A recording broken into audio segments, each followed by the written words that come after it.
চেষ্টা করতেছি আমরা সারা বাংলাদেশের এই 3টা ফাংশন, এই আপনার এই যে প্রকল্প, দৈনিক ভিত্তিক এবং আউটসোর্সিং, তাদের যে প্রাণের দাবি, তাদের যে নীতিমালা বাতিল করে স্ব প্রতিষ্ঠানে যুক্ত করার জন্য যে দাবি আমাদের, সেটা আমরা ওনার হাত দিয়ে বাস্তবায়ন করব। আমরা এই দেশের কোনো আমলা, কোনো সচিব, কোনো আপনার এভরিথিং যারা দায়িত্বে আছে, যারা দেশ চালায়, তাদের উপরে আমাদের কোনো ভরসা নেই।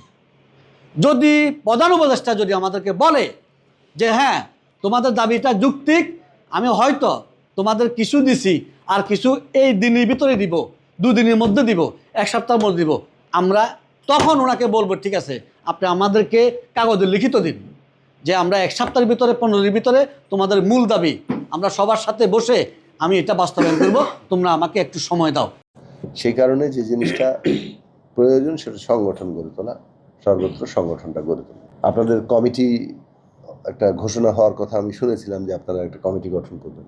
সেই কমিটি গঠন করেন, সেই কমিটিকে সম্মেলন প্রস্তুতির দায়িত্ব দেন এবং তারা একটা সারা দেশের মধ্যে কমিটি গঠন করে একটা সম্মেলনের প্রস্তুতি গঠন করেন। বসুন্ধরা ট্যাবলেট এখন আরো উন্নত।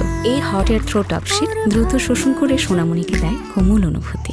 সংগঠন শক্তিশালী হলে তারপর আপনি আরো দাবি দেওয়া নিয়ে এগিয়ে যেতে পারবেন।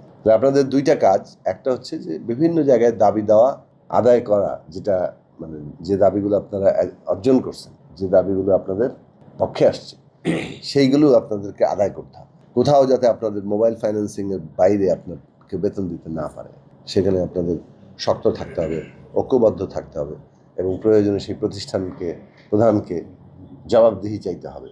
আপনারা ঐক্যবদ্ধ থাকলে আপনাদের কাউকে ধমক দিয়ে, ভয় দেখিয়ে বাইর করে দিতে পারবে না।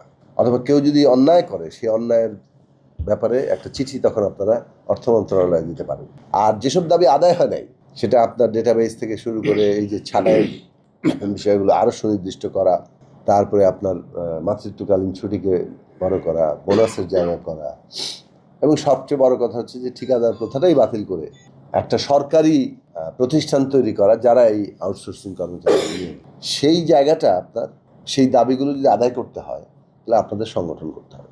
মানে খোলাখুলি বলি যে কেউ যদি আওয়ামী লীগ সমর্থক হয়, সে যদি আওয়ামী লীগের স্বার্থ রক্ষা করতে আসে আপনাদেরকে ব্যবহার করে, সেটা কি ঠিক হবে? আপনাদেরকে কিন্তু বিপদে ফেলে দিবে। এইসব ষড়যন্ত্র কিংবা এই ধরনের তৎপরতা বিষয়ে সতর্ক থাকবেন। মানে আপনাদের স্বার্থটাই আপনাদেরকে প্রথমে দেখতে হবে।